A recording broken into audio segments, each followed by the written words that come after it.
Hare Krishna. So today we are going to read the story of Shri Radha Raman in Vrindavan. So let's read together. The story of Shri Radha Raman began at Sri Rangam, South India, during the rainy season. Venkata Bhatta was a Vaishnava initiated to the Sri Sampradaya tradition in disciplic succession of Sri Ramanujacharya. He was serving as a priest at Sri Ranganatha temple. He saw Chaitanya Mahaprabhu, who was in the renounced order of life sannyas, perform the ascetic kirtan and dance at Sri Ranganath temple. Sri Venkata Bhatta invited the Lord to stay with him in his house. During the 4 months of the rainy season, Venkata Bhatta had a son named Gopal. During the 4-month stay at Venkata Bhatta's house, Gopal served Chaitanya Mahaprabhu with love and affection. Thank you, Gopal. Lord Krishna will bless you. Chaitanya Mahaprabhu gave him the remnants of his prasad. He blessed Gopal to become a great devotee in future. When Chaitanya Mahaprabhu spent the 4 months of the rainy season at Venkata Bhatta's house, he discussed many things about Lord Krishna and his pastimes with Venkata Bhatta. Even though your worship of Lakshmi and Narayan is perfect and full of devotion, still the worship of Radha and Krishna is even better. The very best example is set by the gopis of Raja, whose love for Krishna is beyond compare. Krishna and Narayan are one and the same. Krishna is one of the forms our Lord takes in order to enjoy the pastimes of a sweet and sporting nature. After 4 months, Chaitanya Mahaprabhu bid farewell. Gopal wanted to go with him. Mahaprabhu comforted little Gopal. Now you must serve your mother and father. Later you will come to Vrindavan. There you will constantly listen to and glorify the holy name of Sri Krishna. Within a short span of time, Gopala learned Sanskrit, grammar, poetry, rhetoric, and became an expert in all the scriptures, beginning with the Vedanta Sutra. His uncle, Prabodhananda Saraswati, instructed him extensively on the different Bhakti Sastras. After his parents' demise, Gopala Bhatta went to Vrindavan, always remembering the lotus feet of Mahaprabhu. When Gopala Bhatta reached Vrindavan, Sri Rupa and Sri Sanatan, the close associate of Lord Chaitanya who were then living in Vrindavan, greeted him and treated him like a brother. A message was sent to Lord Chaitanya, who was at Puri then, about Gopala Bhatta's arrival in Vrindavan. Lord Chaitanya was very happy and sent the messenger back to Sri Rupa with his wooden seat and some of his personal clothes to be given to Gopala Bhatta as a symbol of his renunciation. Days rolled by, Lord Chaitanya left this world. Gopala Bhatta felt a great separation. One day, Lord Chaitanya appeared in his dream and told him, "You should go on a pilgrimage to Nepal." In Nepal, he reached Muktinath Kshetra in the Gandaki river. 12 Shaligram Shilas or sacred stones came into his possession. While Gopala Bhatta was taking bath in the Gandaki river, he dipped his pot and was surprised to see several Shaligram Shilas enter his pot. He dropped the Shilas back into the river, but the Shilas re-entered his pot when he refilled it. He again dropped the Shilas back into the river and found 12 Shilas in the pot when he tried filling water. Gopala Bhatta knew this had to be the Lord's mercy and took them all to Vrindavan.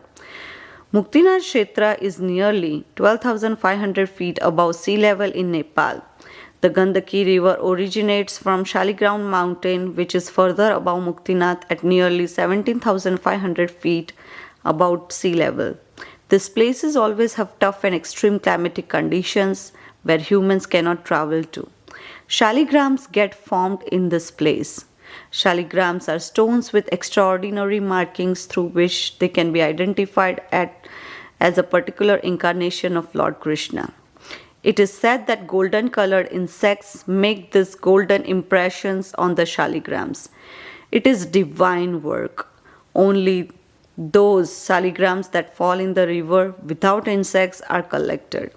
The worship of a shaligram is considered very auspicious and it is equal to worshipping Lord Narayan. This is also mentioned in several Puranas. Sri Gopala Bhatta used to worship those 12 Shaligram Shilas wherever he went. He carried the Shilas with him in a piece of cloth tied at the corner. One day a wealthy man came to Vrindavan since he was very impressed with Gopala Bhatta, who was then called Goswami. He presented Goswami with a variety of clothing and ornaments for his Shaligrams. The day was Narsimha Chaturdashi, the day Lord Narsimha appeared. Gopala Bhatta Goswami placed the gifts given by the rich man before his shaligrams and prayed with tears in his eyes, "I wish I can adorn you, my Lord, with all these nice ornaments and clothes." That night, Gopala Bhatta offered Arti and Bhoga to his 12 shaligrams. He covered them carefully, put them to rest in a basket, and hung the basket on a branch of the tree under which he lived. Then, after performing his bhajan, he took some prasad and went to sleep.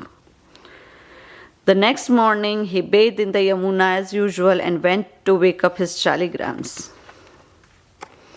Returning from his bath, he uncovered the shaligrams in order to render the puja unto them. He saw amongst them a deity of Krishna playing the flute. There were now 11 Shilas, and this deity, the Damodar Shila, which had manifested as the beautiful threefold bending form of Lord Krishna. Floating in an ocean of ecstasy, he fell to the ground in order to offer his respects and recited various prayers and hymns. Namo Brahmana Devya Gro Brahmana Hitaya Cha Jagatitaya Krishnaya Govindaya Namo Namaha. He Krishna Karuna Sindho Dina Bandho Jagatpate Gopesha Gopika Kanta Radha Kanta Namostute. My Lord, you are the well-wisher of the cows and the Brahmanas. You are the well-wisher of the entire world and human society. Oh, my dear Krishna, you are the friend of the distressed and the source of creation. You are the master of the gopis and the lover of Radharani. I offer my respectful obeisances unto you. When Rupa and Sanatan Goswami as well as many other devotees received the news of this miraculous event, they came running to see the Lord. Gazing on the Lord's transcendental form, they paid their prayers and started chanting and dancing and calling him Shri Radha Raman, Shri Radha Raman. Shri Radha Raman appeared on the full moon day of Vaishak in the year 1542. That's almost 474 years ago. Jai Shri Radha Raman ki Jai, Shri Shri Radha Raman ki Jai, Shri Radha Raman ki Jai, Shri Shri Radha Raman ki Jai. Here is the beautiful picture of the deity Shri Radha Raman in Vrindavan. Janma karma cha me divyam evam yo veti tatvata tyaktva deham punarjanma naiti mamiti so Arjuna. This is from Bhagavad Gita, chapter 4, verse number 9. One who knows the transcendental nature of my appearance and activities does not, upon leaving the body, take his birth again in this material world, but attains my eternal abode, O Arjuna. So here ends the book. So that was a beautiful story of Shri Shri Radha Raman in Vrindavan. Hope you enjoy. Thank you. Hare Krishna.